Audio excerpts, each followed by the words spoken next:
Yo, what the deal be, everybody in Brookago? Yo, Apple and Epic, yo, they beefing mad hard right now in them streets.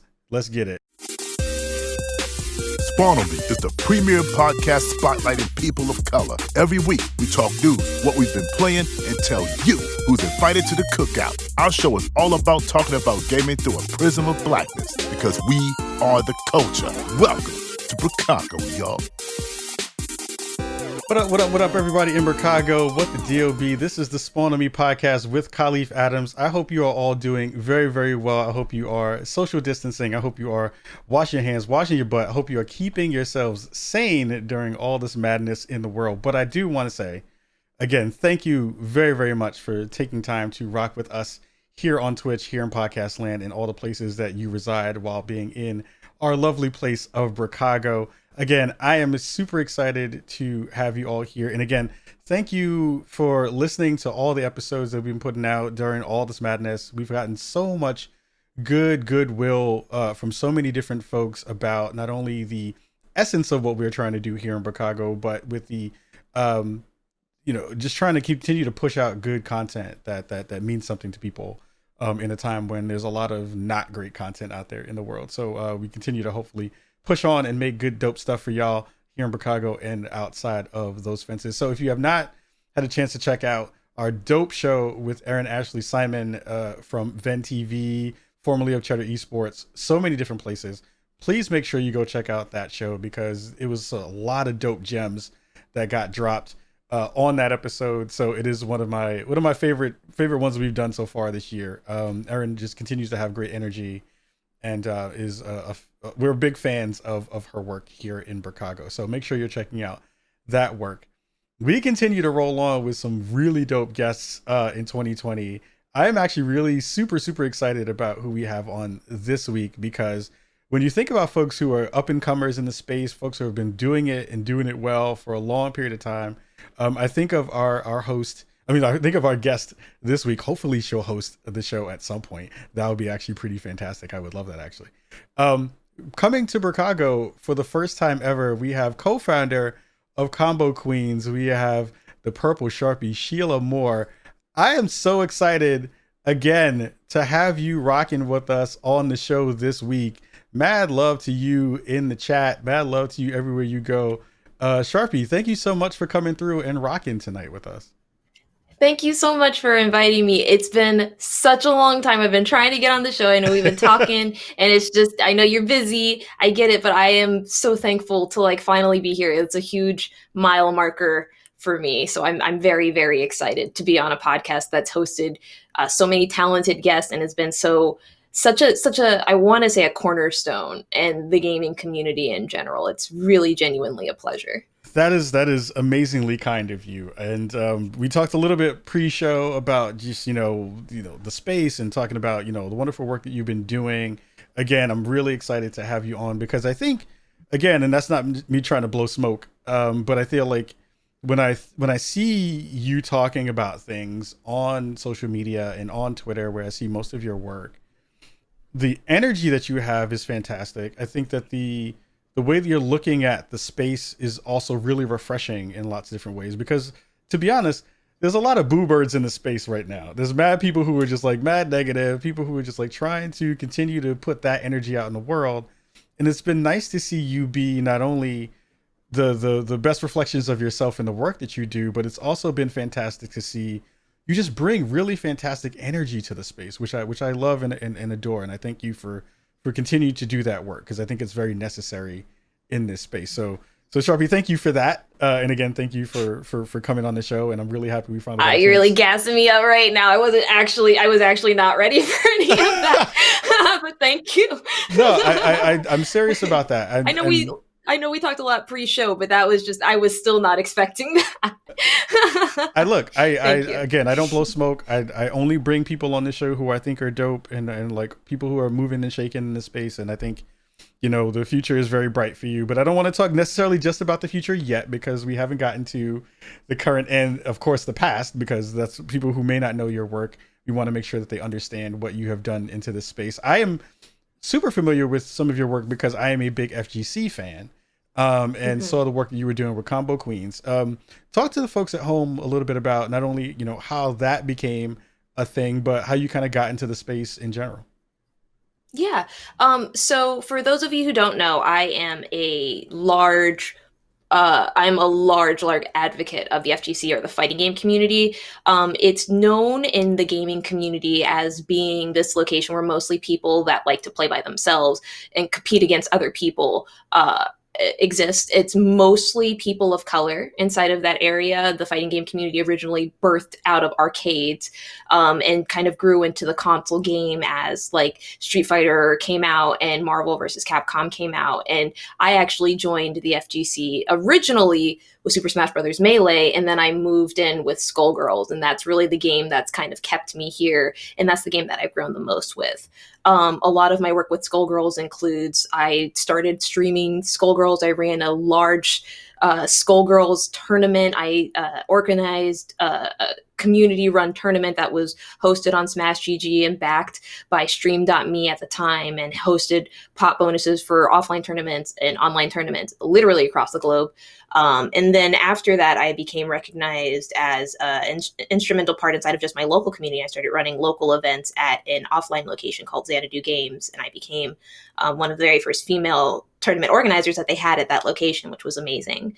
From there, I was actually approached by Carolyn Dow, otherwise known as the Mama Dow, and she actually approached both me and Emily, otherwise known as Jamillion, as becoming founders for Combo Queens, which is an organization that functions inside of the fighting game community to empower women, non-binary, and people who identify as female inside of specifically the fighting game community, to be better versions of themselves, and to show them that even if they don't compete, if they just enjoy watching the game, if they're behind the scenes, there's still a spot for them. And so it's just a fantastic place for people that identify as such to just meet other people, to show them that, hey, we do exist, we are here, and we're more than happy to like branch out and network. It's a fantastic organization that I'm very happy to be a part of. Yeah. And that's a little bit more about me. No, I mean, that's awesome, because again, like, as a person who loves the FGC, and on the low, I'm a big MK fan, but I really rep Skullgirls a lot. I'm bad at it. I'm really bad at it. Yeah, that's fair. Which is to be honest, the very first fighting game I ever actually took seriously before I competed was Mortal Kombat Deadly Alliance. Was it really? I played Frost. Yeah, no lie.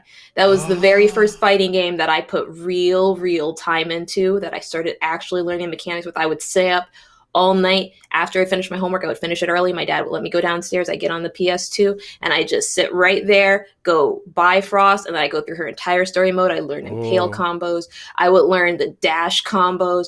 There was a specific corner combo that you could do that would break Shao Kahn's area. You could drop down to the second section, and everything like that was kind of like low-key Tekken-ish before Tekken 4 was like super mainstream. Like, I was on that. On that.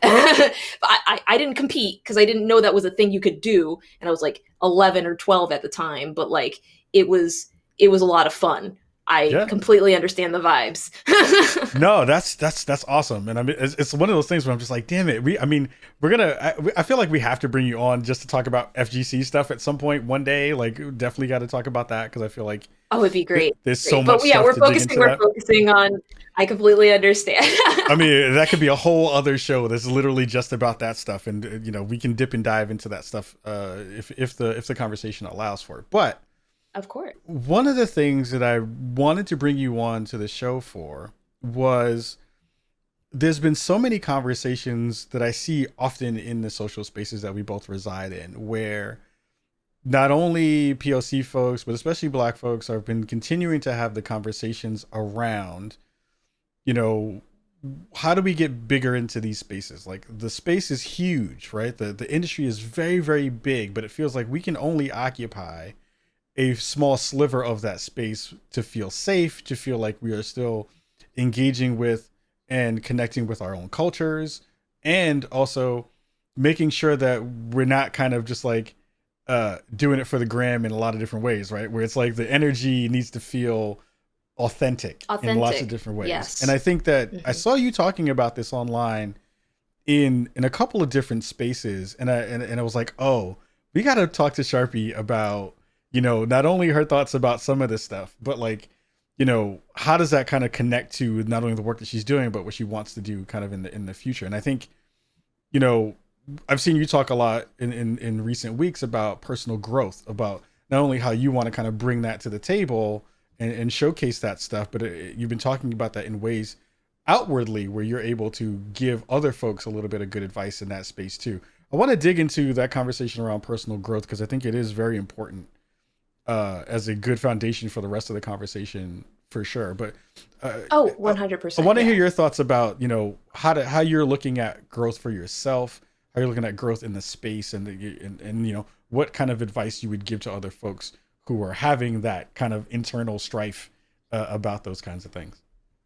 Well, I think the first thing that you have to establish when you look at your own personal growth is you have to look at the current environment that you're in. And you have to ask yourself, are there currently problems that are hindering my own growth inside of my current environment? You have to be very, very realistic. You have to be very, very truthful with yourself, and you have to have that hard conversation about who you are inside of that space. You know what I mean?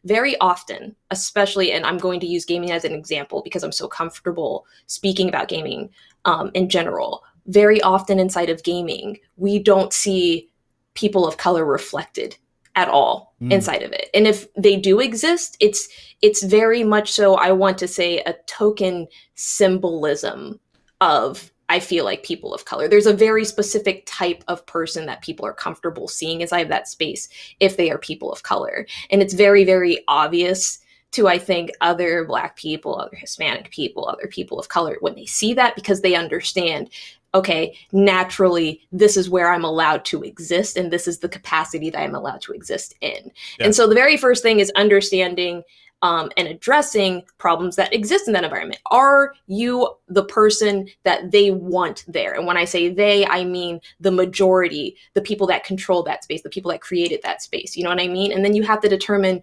whether or not that environment is conducive to your personal growth. Because if the answer is I'm not what they're looking for here, no, that environment's not going to be conducive to you at all. It doesn't matter if you change yourself to be that model, someone else will inherently already be that model, and they're going to get that before you do because they're already everything that you've tried to change yourself to be. So you just wasted all this energy and all of this time into turning yourself into somebody else for no payoff. You know what I mean? Yep. So yeah, acknowledging the problems, acknowledging the issues that the space has inherently is the very first step to changing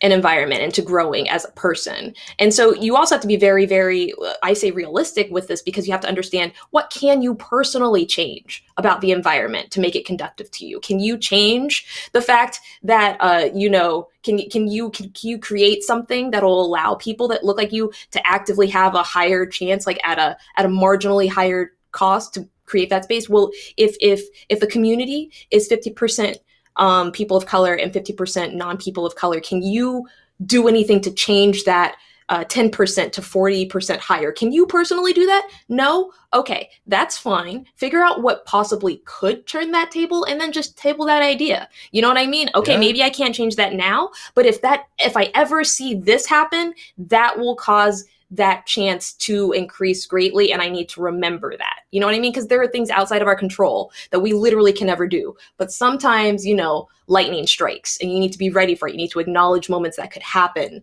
for that to occur. You know what I mean? I think a really big example of this is, I want to pull out, actually, Aisha Tyler. Who is a comedian. She's an actress. She's a director. She's a host. And most notably, I feel like inside of the gaming sphere, she's known not just for her acting work that she's done inside of shows such as Friends, a couple of movies, and even in like some of her voice acting work. She's known very, very much so, I believe, to a lot of people for hosting E3 Ubisoft back in, I don't remember what year it is. I apologize. I think it was like 2013, 2014 or something like that. But she's very known inside the gaming sphere for that. That was kind of like a blip on the radar of her coming up and everything like that. She faced a lot of challenges prior to that. But one of the things that I felt, she's a longtime inspiration of mine. But one of the things that that a lot of people don't know about her is she has been grinding since the 90s to be inside of this space. She just started blowing up after she did Friends in like 2003. Like she was working for over 14 years, basically, on things. And before she finally was able to come into a space where she was taken a little bit seriously. And one of the things I wanted to actually showcase, and I know we have a clip of it, but I wanted to show some of her earlier work that she did inside of, this was actually the very first moment I ever saw her. It was a comedy special that she did. And this song was something that she made as an introduction to her comedy special. And I want to just call attention to it because it's so different from what other Black comedians were doing at the time. And so she kind of tries to address the fact that she is Black without calling on too many other tropes that other Black comedians used, and try to establish herself as Black while also being humorous about it. But I feel like the lens that she had to do it in was so personal, she wasn't able to do it properly. So it comes off even more sarcastic and even more as a joke and somewhat self-loathing than I feel like she intended, because the voice that she was given here to speak wasn't conductive to who she was as a person. So I would absolutely love if we could play that right here. Yeah. We're gonna play that clip right about now. Let me tell you my life story and how it came to pass that I'm a fly Black woman, but I have no ass. When I was a little girl, I was the only Black kid in my class. I was begging and pleading just to get a hall pass, 6 feet tall, sporting at least 3 inches of glass. And even way back in the day, I didn't have much of an ass. I used to stomp around the playground on size 12 feet. Other kids thought I was weird, but my family didn't eat meat. They used to tease me out of recess while I ate my pickle beets, and all the Black girls in my hood would jump me out in the street. You talk like a white girl. Oh my God, I do not. That is so bogus. Shut up. I don't got it, but I wanted no ass at all. If I was stuffed, then I would flaunt it. No ass at all. I turn around, it's kind of funny. No ass at all. No ass at all. That was kind of brilliant. That was super dope. I think I agree. I mean, it's one of those things, and for the folks who are listening on the Twitch side of it, it was a little bit low. We'll boost that up in post. But I think, again, it speaks to the conversations about how you not only adapt to a space, but again, you're constantly being aware of that space too. I think you also had a clip that was from Donald Glover too that you kind of talked about as well. Oh yeah, expound on that a little bit. So Donald Glover, I originally found him, I want to say, even though he existed very obviously, very predominantly in the space prior to me finding him. He is a comedian. He is a writer. He is a singer-songwriter. He's a director. But originally, he was a part of a comedy troupe on YouTube known as Derek Comedy. And one of the very first sketches that I saw him in was not necessarily the one I'm going to showcase to you today, but a different one. This is actually one of their most viewed videos on YouTube. On their show. And one of the reasons why I wanted to highlight it was because Donald Glover is a very, very funny individual, right? Who just happens to be Black. That's literally his whole thing. Is that he's very talented. He's very funny. He's very, very, very relatable. He just happens to be Black. And so everyone views him as a Black man before any of his talents. Yeah. And that's always hindered him.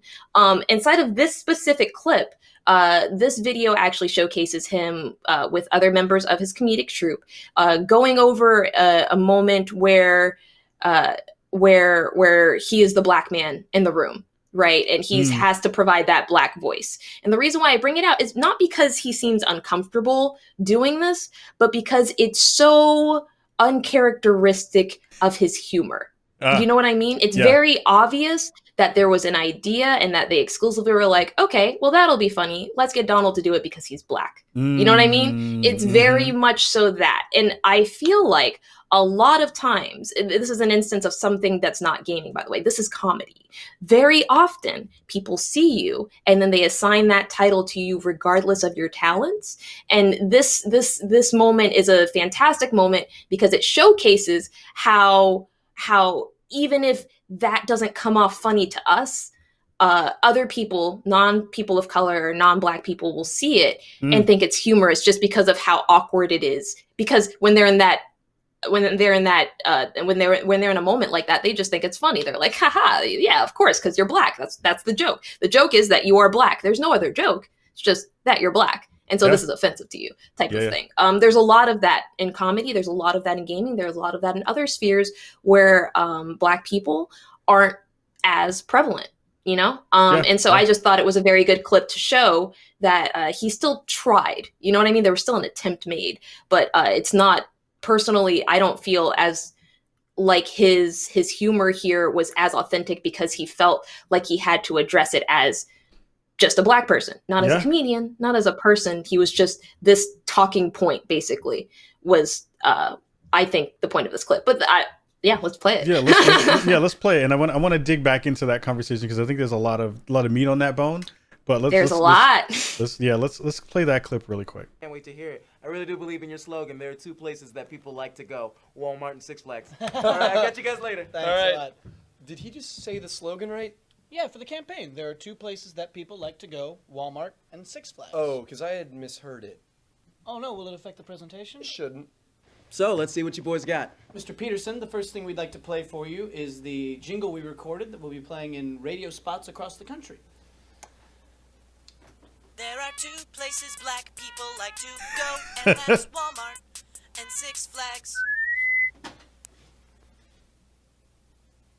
It sounded like he said black. No. Pretty sure he said black. Well, that was just the first take of it. Oh, yeah, that's the first. That's just the actor finding the words. There are two places Black people like to go, and that, you know, I'm sorry, can we take that back? I want to do this again. I don't think I'm hitting the B hard enough in the word black. I'm saying black, but I'm trying to say black. Positive he said black.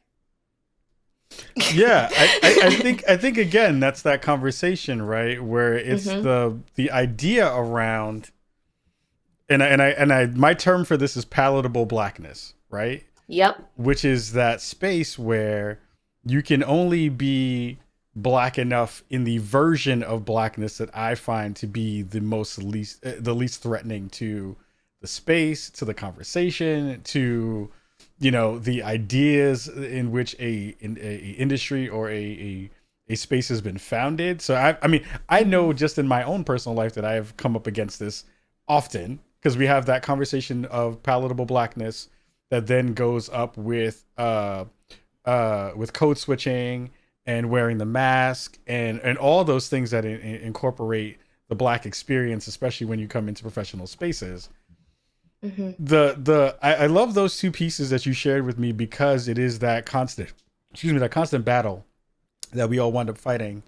And I want to dig into the versions of that we see in the gaming spaces, right? Where I think we see that in the characters that we get a chance to play. We see that in the media versions that we get a chance to see. From a content creator perspective, from a person who is doing this work in real ways out in the public space, what have you been doing to shield yourself from those things? What have you been doing to counteract those things that are in that space? Because it is very difficult to be able to get in where you fit in while also feel like you're not giving up of yourself in ways that don't feel, again, authentic. Well, the first thing that I want to say is I know I touched a lot on my organizing and tournament experience prior, but as you say, I do content a lot. I do a lot of content creation. I've been streaming for 10 years on Twitch, and I have been doing vlogs and everything like that, just personally for my own mental health. Since I was about 22. So I'm very comfortable trying to express myself in both a video and audio medium when it comes to sharing. But one of the things that I've noticed is that especially when you are Black or when you are a person of color and you want to grow in spaces like that and you want to be visible, you want to exist, there are like hot button topics that you can do because the Black experience is so so nuanced, it's so special, it's so, you know what I mean, like so homegrown. Like there are Absolutely. things that every single Black person goes through. You know, I think I was watching TikTok one day, and like someone was like, what type of music would you clean to? And it was like the options were like Aretha Franklin, you know what I mean? Like they had oh man, they had I'm laughing right now, but I'm gonna say this and you're gonna like lose your man. Like Diana Ross. Who listens to Diana Ross when they need to clean something? Like you are deep scrubbing. You know what I mean? Like that's not cleaning music. That's like I have killed a body and the next 5 hours are dedicated to making sure no one can know that another living soul was inside of my apartment. That's not cleaning music. Like don't even start. You know what I mean? And then of course you have the gospel music and everything like that. But like those experiences are so predominantly just Black, and it's kind of crazy because when you create content about those moments, you attract, I feel like, people that aren't just there because they had those moments. You attract people that are there because they want to feed off that culture. And I like to call them, like, people call them culture vultures. You know what I mean? I try very hard to make sure that my content isn't about my personal experiences in the same way that everyone just writes about it. Because you can just do a skit about something that happened to you in 5th grade and make it funny. I can be like, okay, I stubbed my toe when I was in 5th grade and some girl pulled my hair and said it was nappy, right? I could do an exact skit with that and just add some punch up light and make it funny. Or I can take the experience that I felt there, grab the emotions, and then move that into something else not as specific to me and still try to encapsulate. And that's what I try to challenge myself to do when I create content, not just focus on something that exclusively shows the Black side of Sharpie, but something that shows the human side of Sharpie as well. Because I feel like so often it's so easy when you make that one video that just shows your Black experience for you to be caught as, okay, this is all we want to hear from you. This is all we want to do. It will get views, but it will get the wrong type of views. It'll get views from people that have never experienced that before and find it hilarious or funny or strange and are brought in by it, not people that necessarily relate to it. And that's the problem that you run into. And I think that's one of those conversations that I think a lot of us are trying to figure out the ways to encapsulate that in a way that feels like you can use that as a moving forward kind of energy. I think, again, like you nailed it when you talked about that like making that content that feels like it pigeonholes you in lots of different ways. I think that the thing that I'm noticing often is, and we see this most often when it's time to do a panel. And people are like, where are the Black people who have to talk about Black stuff? And I'm just like, I know more stuff than just my experiences. My race, literally. Like, I am so much more than just that piece of the conversation. And I think one of the things that you talked about that I thought was really brilliant was how you talked about not building vertically, right? You want to build horizontally. And talking about how you kind of grow not only your I don't want to say persona, because I think most of us are not trying to be someone else, we're being ourselves. But I think, I want to hear you talk about that concept, because I think that is a way that you counteract some of that pigeonholed nature that we wind up seeing. So I want to give you the floor to talk about that for sure. Yeah, so the big thing here is it does kind of tie in before, but basically you can't expect a space that wasn't built for you to reflect you or work for you in any way, shape, or form. So basically, don't expect the old guard ways to work for you as someone that the space isn't created for. That's not going to happen. What you have to do, a lot of people think that the answer is to find someone who already exists inside of that space and then to like have them be the next coming. But that's not going to work, because that person is only, once again, if you want to make it 50%, you can't rely on that 10% to suddenly give you the floor and then you create something that they couldn't even do and now create additional 40%. That's not how the structure is created. You have to create your own. You have to work with people that are like-minded, that are similar to you, that are of the same volition and the same thought process and the same, I want to say, just energy as yourself. And you have to work with them to build up something brand new. You can't keep coming to the same crossroads and talking to the quote unquote Illuminati and expecting things to change. You know what I mean? Like, no, you're you can't. right, So it's really, really important in that instance that we start really trying to like innovate and create things. A good example of this, and this is kind of a little bit of a newer school example, but Tidal did not exist before Beyonce was like, I'm not getting my pay at all. And her husband was like, you're right, we're not getting our pay. We need to set up our own music company and our own music streaming service for us right now.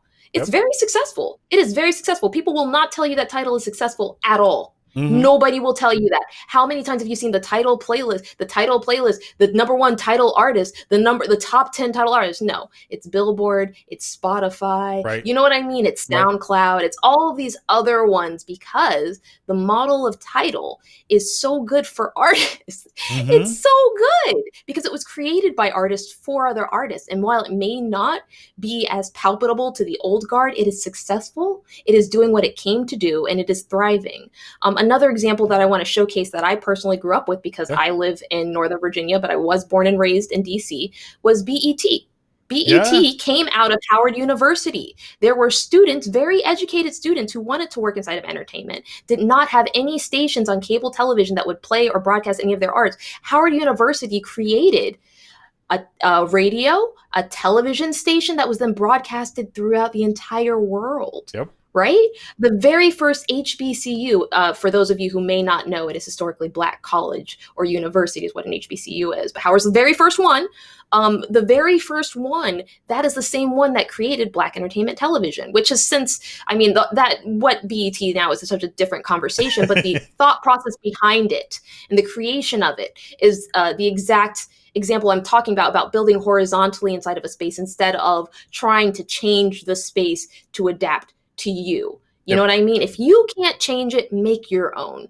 That's huge. That's super important. I think I want to dig into that really quickly though, because I think one of the major conversations that we have heard in the past month and a half has been from Black and brown content creators, especially Black content creators, off the heels of the George Floyd murder, the video that went out that showcased and shared his death with the world, and the gaming industry then doubling down in a way that we'd never really seen before by not only adopting the language of Black Lives Matters and I'm air quoting riding for it for about 2 weeks.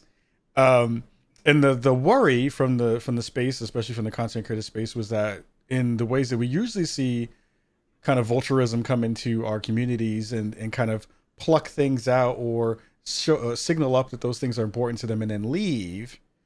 We've seen that thing that we all worried was going to happen. But I think that there have been folks in the space. I know I've been raising my hand kind of quietly about some of that conversation to say, and you nailed it with that piece, is like, don't expect the old guard ways to work for you. I'm curious about your thoughts about the energy that you've seen in this space from not only our side of that conversation, but again, from the side of the folks on the outside looking in. Yeah. And I think you're nailing that part of the conversation. That's like, we need to have our own shit. if we're really going to expect things to actually change in a real way. I'd love to hear your thoughts about how those things kind of connect in your mind. So to me, a lot of it stems from people understanding where their money is coming from, people understanding who their client base is, because it's really interesting. It's not that they don't see that we are a percentage, that we are a voice, that we are here. It's that they don't believe we are marketable. And when I say we, I really want to establish that I'm speaking about Black people and people of color. I'm talking about non-binary individuals. I'm talking about LGBTQA. I'm talking about all of it. Because the reality is, the way that a lot of gaming is currently set up, it is not set up to amplify those voices in any capacity. It's not set up to be anything more than I don't want to like use the term virtual signaling, because I feel like that's a loaded term, but it really just, it comes off as not really being down for the cause. You know what I mean? Sure. Like, there are a lot of companies that when they see that there is a certain percentage of a market that they do not encounter, it is very easy for them to be like, okay, we can just hire this one person and then we will corner that entire market. We can just say this one platitude and then we can corner that entire market. And the problem with that is that these percentages that they are going for are so incredibly abysmally small that even if they get a fraction of that percentage, they are happy, and it doesn't matter what platitudes they have to do to say it, they will. When it comes down to it, I believe that the problem that exists is that they understand that they can continue to dangle carrots in front of us, showing that we'll have a chance of becoming something more. You know what I mean? And that's really what everyone keeps holding out for, is this opportunity to becoming more, to have voicing at the table, to do this and that, when in reality, that option has never existed for us, that the space was never created like that. I laugh a lot at people that kind of like think that, when someone's like, yo, tweet us this thing and retweet this and we'll see if we can consider you for this. Yo, how use this hashtag if you really want to see this person inside of this role, because it's like, their contract is not based off how many tweets they get. You know that, right? Like everyone understands that. Because those are the things I'm talking about. These are platitudes. These are things that don't necessarily matter. These are hoops that they make people go through in order to increase that percentage, even if nothing happens on the back end. You know what I mean? They will capitalize completely and totally off of your experience without providing any form of, I want to use the term, real growth, real stability for the person they are taking that experience from. Yeah. You know what I mean? Because they see it as just instantaneous and just regurgitatable and consumable. You know what I mean? Like, it's gone. We can go find another Black experience in 5 years and that's good.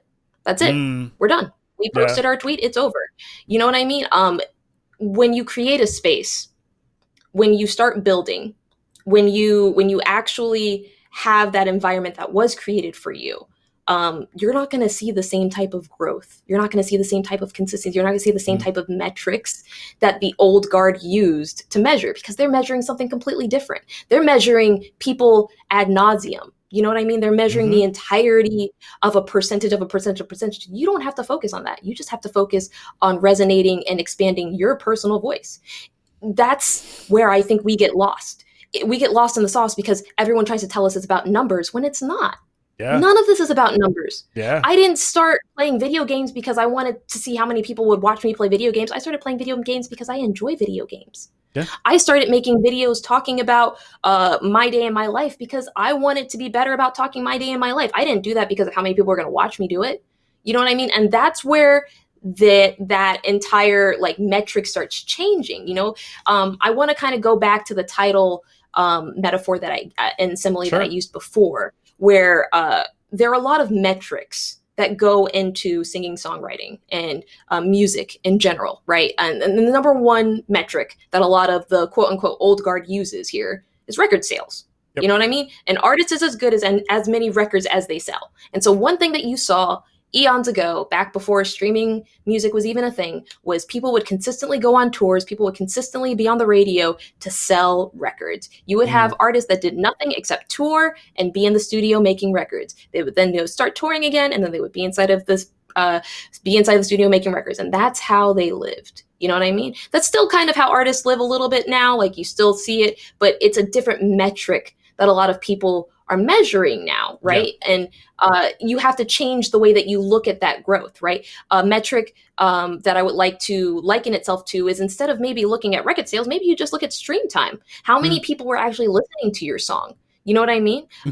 Here's another metaphor for YouTubers, right? You know, people love to focus on how many views did this video get. Why don't you look at how many people engaged with that video via comments? Why don't you look at how many people are consistently coming back every single time to talk to you about that video because they feel like it resonated with them? Yep. Why don't we talk in terms of people instead of in terms of views, where it's being sent to like huge viewbot farms and like the middle of nowhere, third world country type thing. You know what I mean? Like, stop focusing on these metrics that the old guard cares about, because that's not what you need inside of your community. You need to decide what metrics are important to you, what metrics actively show what you're trying to focus. If I'm trying to focus on making sure that I have an environment and a community of people that are like-minded, that have people that are here exclusively to create, I'm going to find a metric that helps measure how many people are willing to create, how people are willing to create inside of that metric. Maybe it's not in terms of how many people view it. Maybe it's in terms of how many videos they come out with. Maybe it's in terms of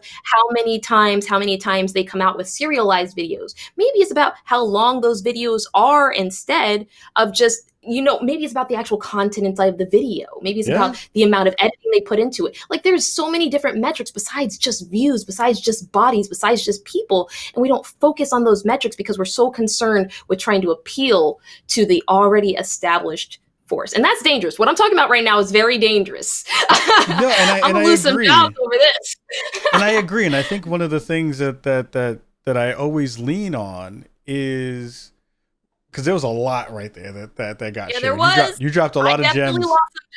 I definitely went a little bit deeper than I meant to. I'm sorry. I'm sorry to whoever I offended, but I needed to speak my truth right there. But I think that there are a lot of gems there. And I think one of the things that I was constantly in my own mind kind of saying and then started to kind of vocalize online too, and it kind of came out of a feeling of frustration, right? Where I know there are so many dope people in our community who are content creators.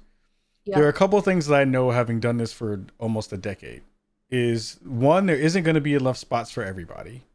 Nope. That's just the way the numbers work. There's just not going to be enough spots for everybody.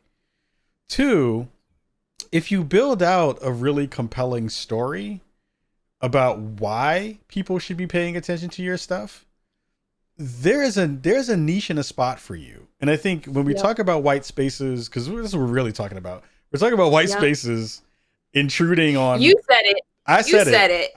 It's my show. I can say that shit. Yo, it's white spaces that are coming into Black communities and peeking behind the corner like that Kim Kardashian gif that'd be like this. Ooh.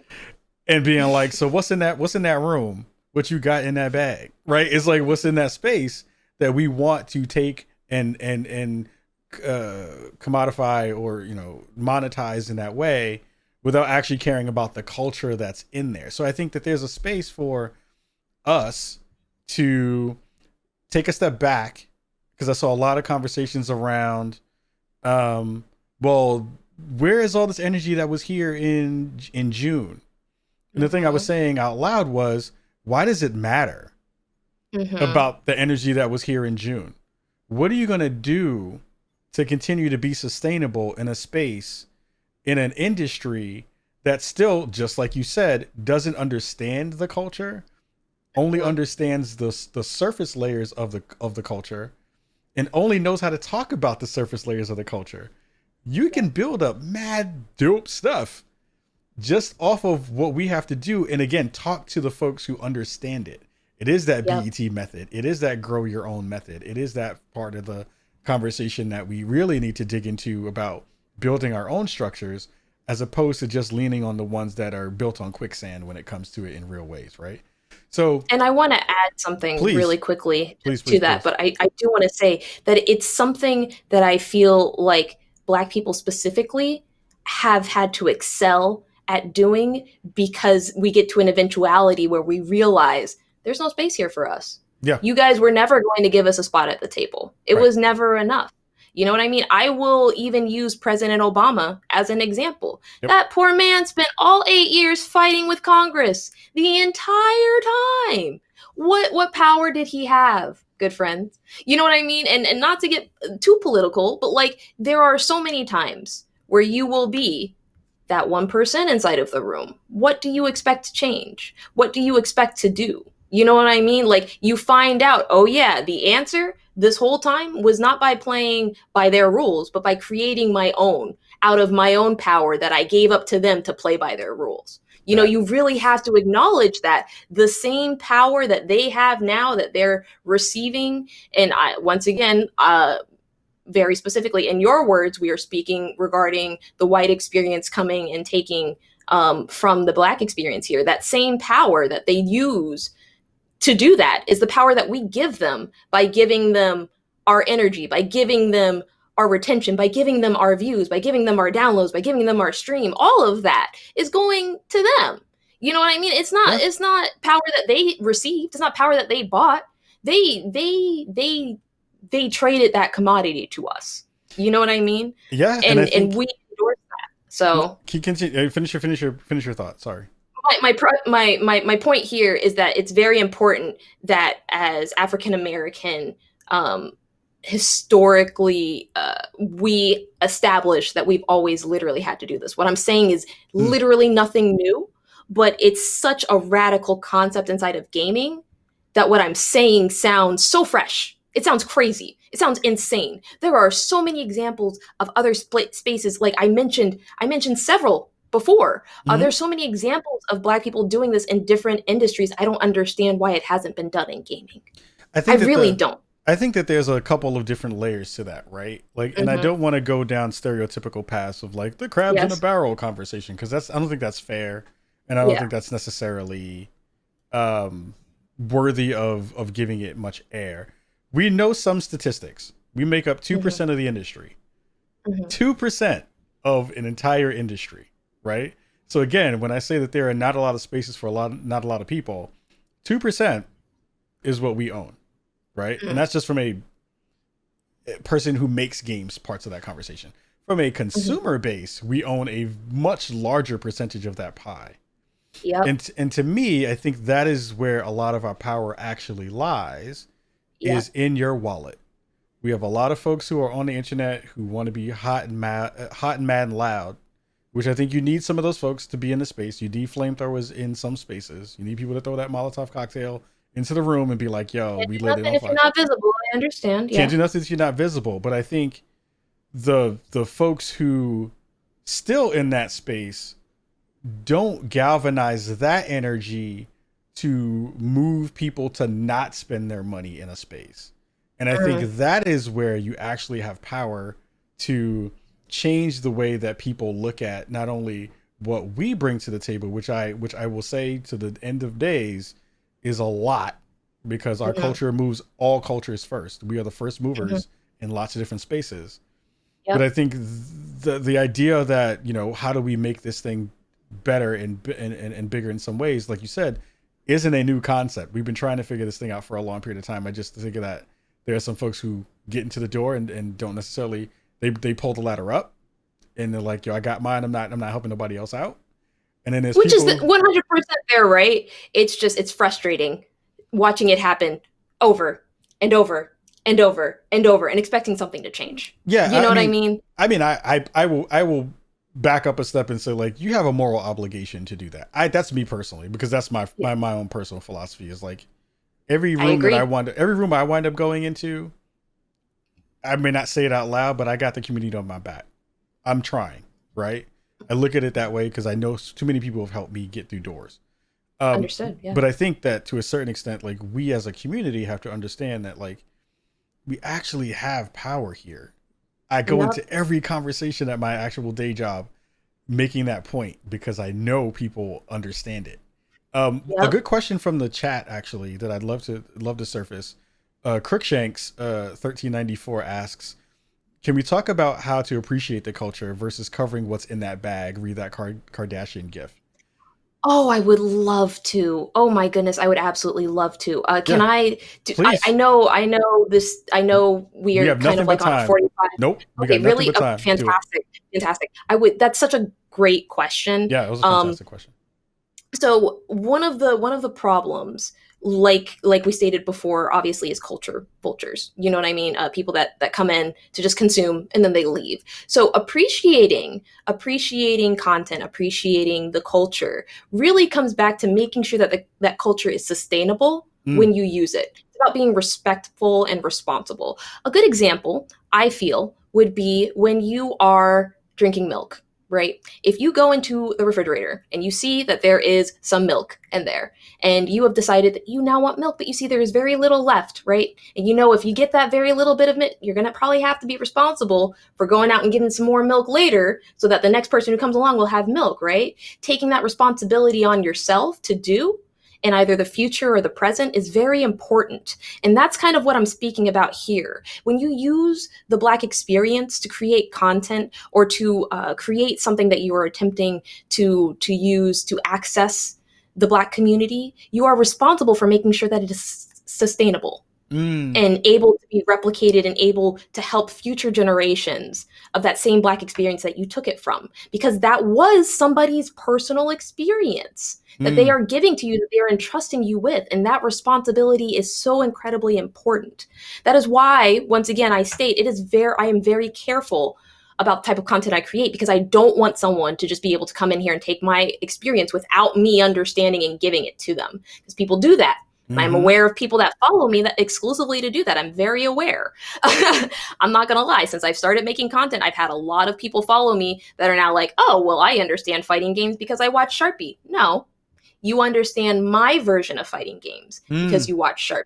You don't understand the fighting game experience. I do. And if you would like to access that, you will speak to me or you will speak to the community, and you will do it in a way that's sustainable for us. You see what I'm saying? That is what I am speaking regarding. And that is very important. I think the Kim Kardashian GIF is an excellent example of that, because this is going to be polarizing, but I'm going to say it because I feel it and I'm speaking my truth right now. But the Kardashians are an excellent example of people that do not necessarily put out that same energy that they are taking from the Black community. All right. The Kardashians are not African American. They are people of color. They are definitely people of color. Yep. They are not African American. A majority of their empire is built upon the time, energy, and money of the African American community. And is not necessarily put back there in any specific manner whatsoever. I would love to see how much money they are putting back into the exact same communities that they're taking their money from. I would love to see it. I would love to see all this wealth that they've acquired being put back into the African American community, because, honey, I'm not seeing it. And if someone would like to prove me wrong, I would love for them to. I would love nothing more than to finally be like the Kardashians are doing the right thing. I can't talk about them no more. But it's so often that you see it happen because people are able to monetize the community without putting anything back into it. And I'm tired of it. Oh my God. I'm sick and tired of it. I mean, that is beyond bars. Because I think, again, it's like this conversation around how do we want to move forward. I think a lot of people are stuck in the like, yo, why ain't nobody hooking me up with the thing? And I got good stuff, but nobody's seeing it. We understand that that's a huge part of the problem. Visibility is a huge issue within our space because of multiple angles and multiple layers. We live in a really saturated market with way too many people who are streaming. That's honest. Like, the thing that people don't want to say, and I'm gonna say it, and I'm gonna get in trouble for saying this, is like streaming is a semi-sustainable thing. Go off. Semi-sustainable Go thing. off. What people really have to understand is this should be your second job. If you want this to be your job, this should be your second job. It should not be your main job, because you're banking on too many things to go right for you to make this thing something that you can continue to get sustainable, live off of money. If you want to do this thing as your side gig and like make extra change to pay some bills and get some stuff, hopefully you'll get to that place where you can grow and then become the streamer that you want to become. But those odds are, at this point, smaller than getting into probably the NBA, which, if you know about those stats, are astronomically small. And so, yet they're still continuing to push the narrative that it is accessible to everyone, that we can do it. Because why? Because they want what now? Money. Okay? I mean, I'm just saying. We're on a platform. Well, look, I will say this to the nth degree. I have many, many friends that work at Twitch. I am very thankful for the spot that I have been given because of Twitch. It has given me a way to have dope conversations like this with you on a larger platform than most people have. I also understand that it is not sustainable to do things in the way that you need to do them to get as big as I need to get. It's just not going to happen. I'm not going to be on here for 8 hours a day streaming, talking to people about Kardashian gifts, because that ain't going to happen. It's not going to work. But I think there is a space for people to understand that you can absolutely use this platform to do things that you never thought you could do before. And I think 100%. that is the crux of what people really need to pull into their mind, body, and soul and say, oh, I can do something here and put myself in a space that gives me more visibility than I could have ever had. And I think that's the beauty of the space. That's the beauty of what you've done with Combo Queens and what you've all done in that space too, which is like you're giving people community, you're giving people spaces to be able to be their full selves and to use their time, talent, and gifts in a way that is ones that you don't really get a chance to see. So yeah, we're running out of time, but I want to give you the floor to tell the folks at home, like we had a lot of different topics tonight, and I could keep you on here for like 2 hours. It's like dig through a whole bunch I'm of stuff. so sorry about that. So that means that one, we have to absolutely have you back on the show. So that's going to be a thing that happens for sure. But I want to give you the chance to talk a little bit about or give folks at home a little bit of a gem to walk away with. I think that there are so many different avenues that we've talked about, but I think if there's one thing that you want people who are in this space, who are trying to get bigger, who are trying to build community, who are trying to figure out ways that they can be useful in the space while also continuing to be authentically themselves, what would you say to those folks? I would say your worth is not determined by your metrics, that you are special, that you are deserving of the same energy that you put out into this world, and that at the end of the day, if what you are doing does not make you happy, do not continue to do it. You come before everybody here, all right? And the reality, once again, I'm speaking to you. I'm speaking literally to you, all right? I don't know your name. I don't know your face. I don't know your status, but I am speaking to you right now, and I need you to really hear, and I need you to really understand me. There is nothing wrong with you. There is nothing fake about you. There is literally nothing that you are doing wrong as long as you are being yourself, as long as you are being true to you. All right. And these words may not make sense to you right now. You may not understand what I am saying. It may take a little bit for you to get there. But when you do, and I really genuinely hope you hear me, I hope that you are true to yourself regardless. All right. Nothing that anyone can offer you is worth betraying yourself at any level. And I hope you take that, and I hope you grow on that. I hope that really resonates with you. All right. Thank you so much. Thank you so much for giving me a platform to speak. I got people in the chat crying right now. I got people saying, I don't know who did, but someone needed to, because I'm gonna be real with you guys. Sometimes I need to hear that.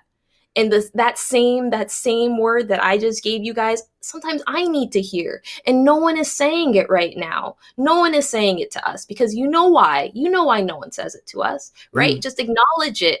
Move on and grow from that experience, y'all. Like, it's so important. We are special, we are valid, and we are deserving of love. Don't let anyone tell you different, honey.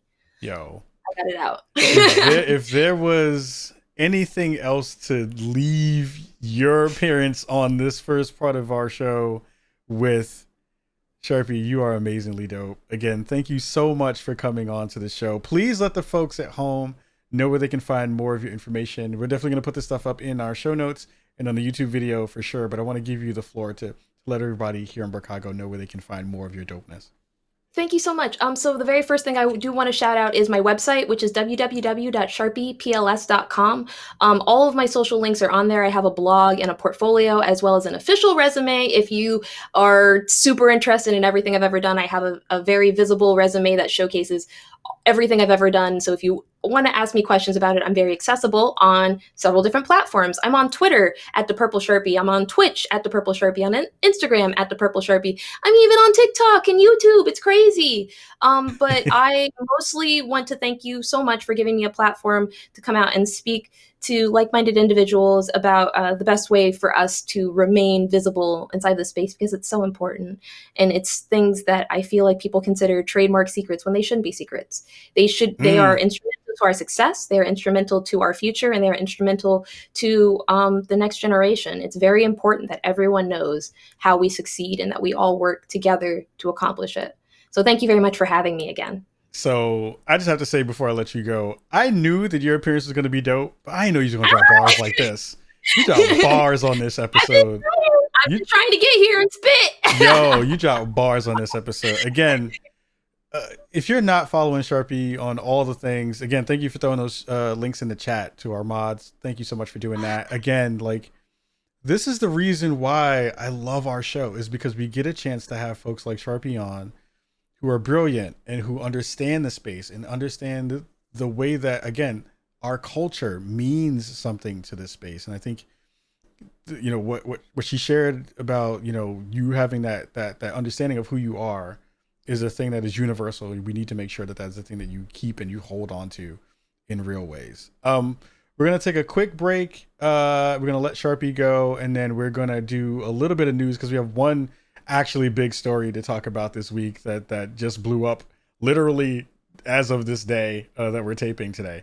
So we're going to talk a little bit about that. And then Sharpie, again, thank you so much for rocking with us and being here with us in Brookago. We got to have you back soon.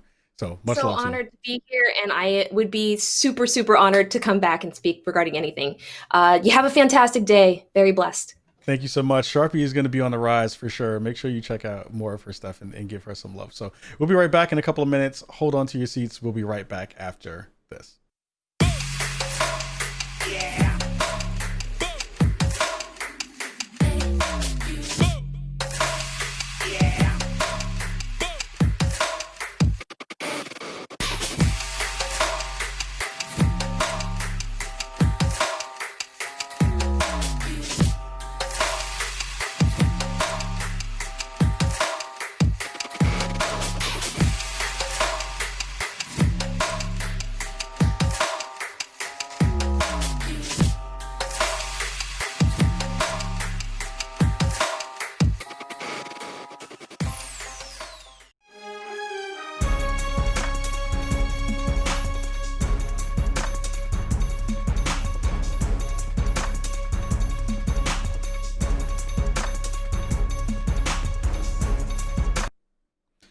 Yo, welcome back to the Spawn on Me podcast. This is your host, Kahlief Adams. Again, huge shout out to Purple Sharpie for coming through and just like laying it down on this episode. It is just fantastic what she had to share, and she just killed it today. So massive love to her for coming through and spreading some love today, because that was definitely needed. My heart feels very full of hope and joy and lots of different things now because she just nailed it. One big story for the week, I think it just blew up today, and I think it was just massive. It was like a massive thing that we're still seeing. It's breaking news in weird ways because no one saw this coming in any form or fashion. So a day or two ago, there was an update that happened actually, let's take a step back. The full frame of this conversation is more involving not only just Epic Games and Apple, but I would say also Microsoft as well, because a couple days ago, the conversation around xCloud being on iOS platforms was one in which we had seen them basically say, we don't want to have, this is Apple saying, we don't want to be able to have apps on our platform if we don't get the chance to vet the games that are going to be within that platform. Weirdly, xCloud is somewhere in the ether where it doesn't fit into that part of the terms of service. So they said that this is a thing that they couldn't put onto Apple platforms and iOS platforms. Fast forward to today, which is the 13th of August. And there were some conversations happening for a while. Even if you go back to Tim Sweeney's conversation that he had at DICE, where he was talking about, you know, removing these walled gardens, and he wanted to bridge out the conversation of saying, you know, Fortnite, just as one sliver of what multiple parts of this new metaverse that we're going to wind up seeing, is also weirdly going to be, you know, constricted, because even though it's huge, it's still going to have these weird barriers that it's going to have to go through to be able to get to the space where it's going to be something that everyone can deal with and it can be a part of. They have been taking steps to make that a little bit easier for developers by giving them tools for crossplay, finding out ways to give them good deals on revenue splits. All those different conversations have been happening for at least a year and some change. And we've seen, you know, as a publisher or as a platform holder with the Epic Game Store, they've been doing some good work in terms of making it more palatable as opposed to platforms like Steam and others. So an interesting thing popped up maybe a day or two ago where the conversation happened where Epic on mobile devices gave a secondary option, a direct pay option, so that when you buy V-Bucks on the platform through Fortnite, you're skirting through and skirting around the revenue split that Apple usually gets by getting this direct payment option. So usually you can pay, you double click on your device and you pay through Apple Pay, or you pay through whatever the Apple vendor is that allows that to be there. Or they had this other option that would say just pay us directly at a discounted price. That resulted in a maneuver by Apple of them pulling down the biggest game on the planet from their platform. Again, this is unprecedented stuff that, at least from my understanding of where we're at currently in the space, to see this be a thing that's happening, where I've never seen a game this big get pulled from the store and there's no repercussions for that thing. So Apple pulled Epic's Fortnite from the store. Epic today put out a lawsuit. Basically, I don't know if they're suing them, but it's basically that they're suing them to say, like, you are monopolizing the space by not letting us do this particular thing. And we don't necessarily want monetary compensation. We want you to basically just open up the walled garden so that we can do the work that we want to do, service our customer base in a way that feels good to us. And also, weirdly, like, puts Apple on its heels to say, like, you have to figure out ways to do this work.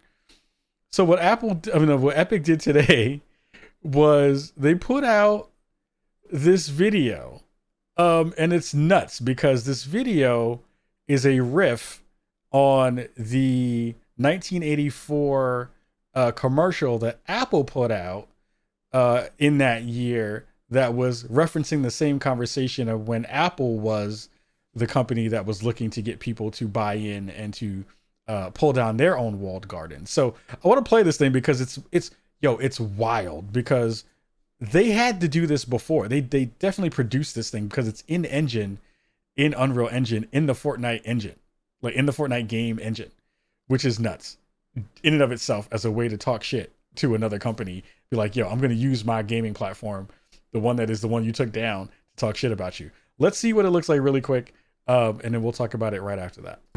Today, we celebrate the anniversary of the platform unification directives. For years, they have given us their songs, their labor, their dreams. In exchange, we have taken our tribute, our profits, our control. This power is ours and ours alone. We shall prevail.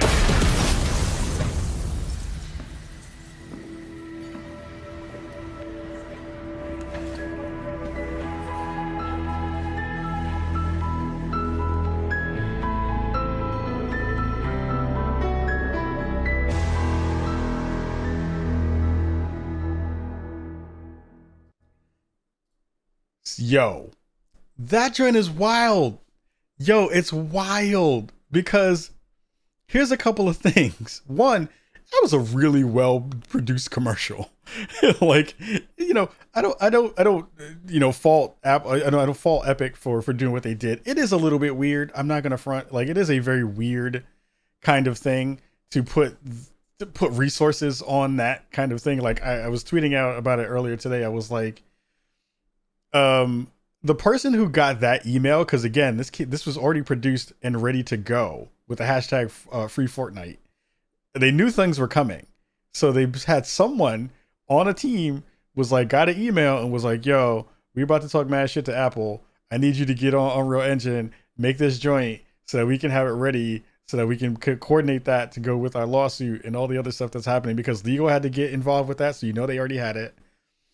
All this stuff is wild that was a thing that someone had to get into their email that morning and be like, "Oh shit, I have to do this? What? Oh crap." So that in and of itself is bananas.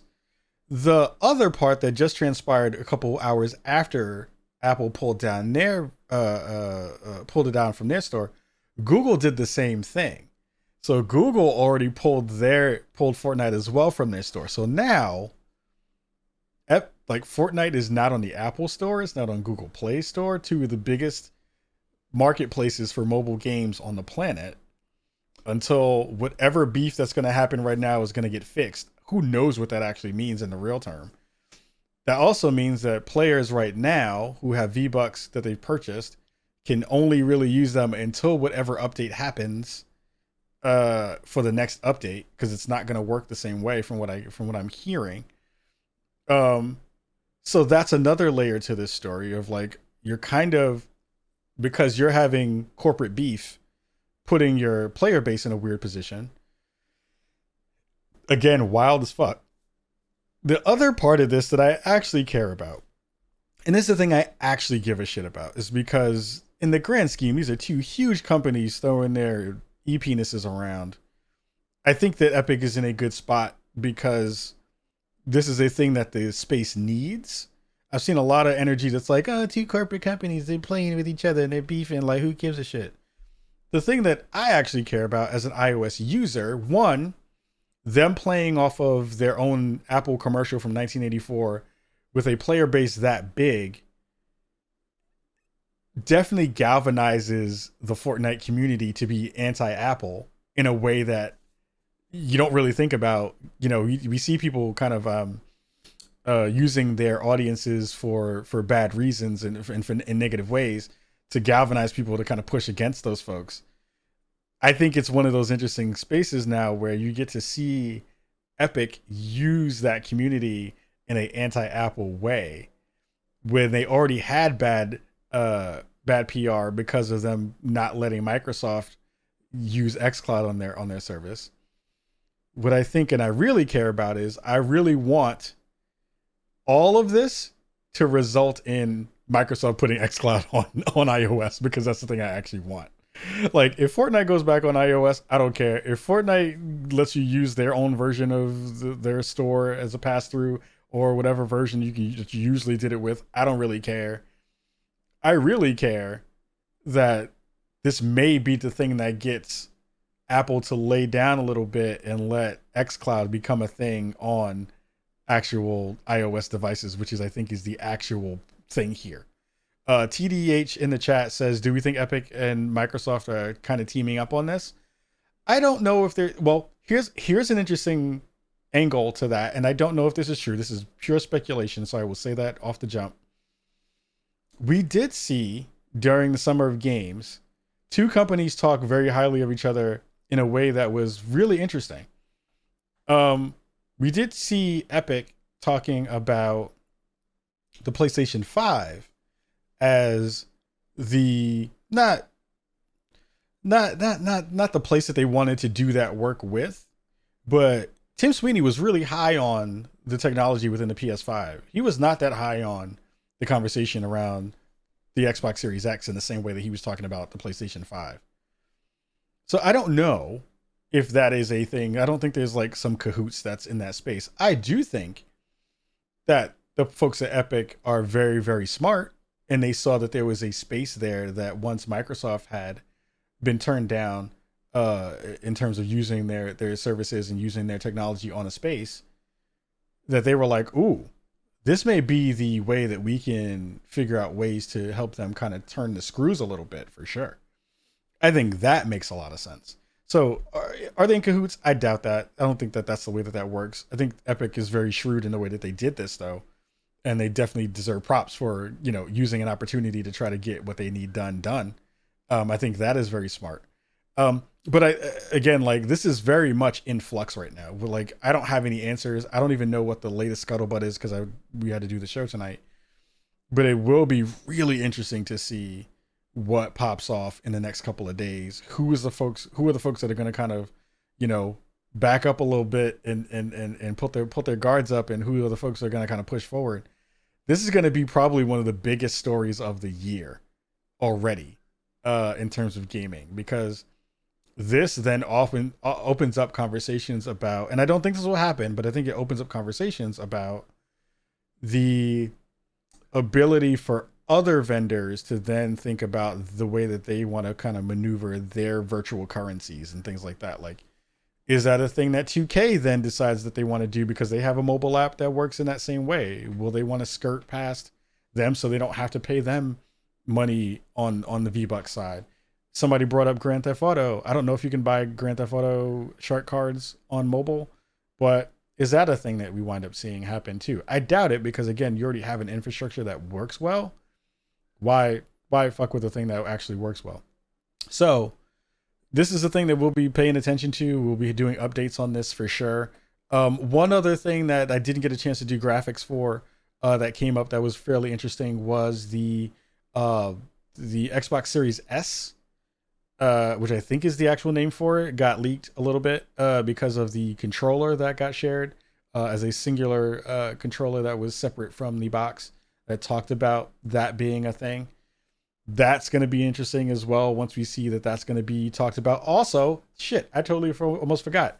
Information basically got shared out as well that the Xbox Series X should have a November launch date, which I think, again, not confirmed from Microsoft, so I don't want to necessarily spread rumors, but enough people have shared it that I can believe that November sounds like it might be the actual date, sometime in that month that we actually get an Xbox Series X out into the world.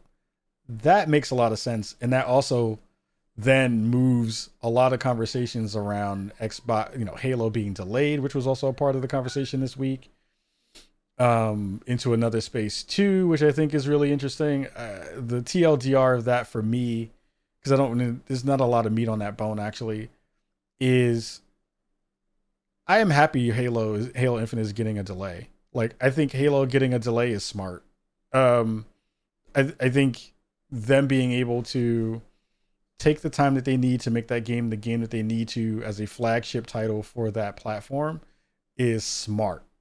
But it also is one of those interesting things where the conversation around people talking about it was, oh, well, if Halo got delayed, that means that the Xbox is done. That means that joint is finished. It's like that joint is over with. And I was like, if anything, this showcases that Microsoft is very, very confident in what they're going to be bringing to the table. Even if you aren't, they are confident in what they have to offer for players when that box launches at launch, during that launch window. And I think the thing that, again, makes this the conversation is less about whatever games you're going to be playing at launch. It really talks to how well they think Game Pass is going to continue to be the thing that matters the most to anyone who's in that Microsoft ecosystem. And I would absolutely agree with them. Again, Game Pass is still the best thing going. It's going to continue to get better when you wind up getting those games into the pipeline. And to be honest, Sony only has one game that I'm really excited about coming out the gate, and that's Miles Morales. That'll be, another Spider-Man game that's going to look really, really pretty. It's going to be cool, but I don't see them being too many things in that space that's going to be that different than the previous game, besides, again, the things that you have an expectation for. New powers, going to be really pretty, going to run really well. Like, I think that's going to be a thing that is going to be in that space anyway. Microsoft needs a game, 2 games that are going to be out during the time when the box launches that you're going to be really excited about. But I think that in between that time, you'll be able to still play stuff cross-gen on their new box with Game Pass that'll be in that space for you to be able to play. We will see just what that actually means when it winds up happening. So we'll see. Again, shout out to Total Nonsense in the chat who says, we got a decade-long console cycles. None of them need to have it right at the jump. They just can't be total trash. Absolutely. Totally. You nailed that, Total, in the chat. People are really jumping on this bandwagon of like, yo, this means the Xbox is done. Nobody's done yet. Like, nobody's done yet. There's going to be so many things that are going to pop off in that time frame for the 5-year. Because I don't think it's a decade-long console cycle anymore. I think we get 5 years. You get 5 to 6. I don't think it's going to be 10 anymore like we used to see. But I will think that the ecosystem is going to be very different in the way that we used to think about it and the way that it winds up playing out now. And that's going to be the thing that actually matters for things going forward. So, yo, we had a lot this week. We had a lot of stuff on the plate. We got a fantastic guest in Sharpie. Again, this is going to be a lot of fun to be able to put this show up this week. We also have our show that we have with Zoe Schneider from Fuser that goes up the week after that. So we have lots of cool stuff that's going to be coming in to that conversation for sure. And we have some, one of the surprises is coming, I think, closer than later. I've been teasing this stuff out for a minute. Maybe some cool stuff that's going to be coming down the pipeline for sure. They just keep rolling in, but it's really, really good. So again, thank you everybody for coming through tonight. Thank you so much for hanging out here in the chat. We're going to figure out a way to host someone as well, and raid some dope folks on the platform. But for everybody listening in podcast land, everybody listening here in Twitch land, everyone listening, all of the residents of Brookago, again, thank you for rocking with me this week and every week on the Swan and Me podcast. And we'll see you all next week when we have more dope stuff to talk about, because we got more things in store, and it's going to be super, super fun. So mad love to you all. Please take care of yourselves. Do what Sharpie says, give yourself some love, give other people some love. And then we'll see you very, very soon. Much love to you all. Peace. Hit it down. In the place.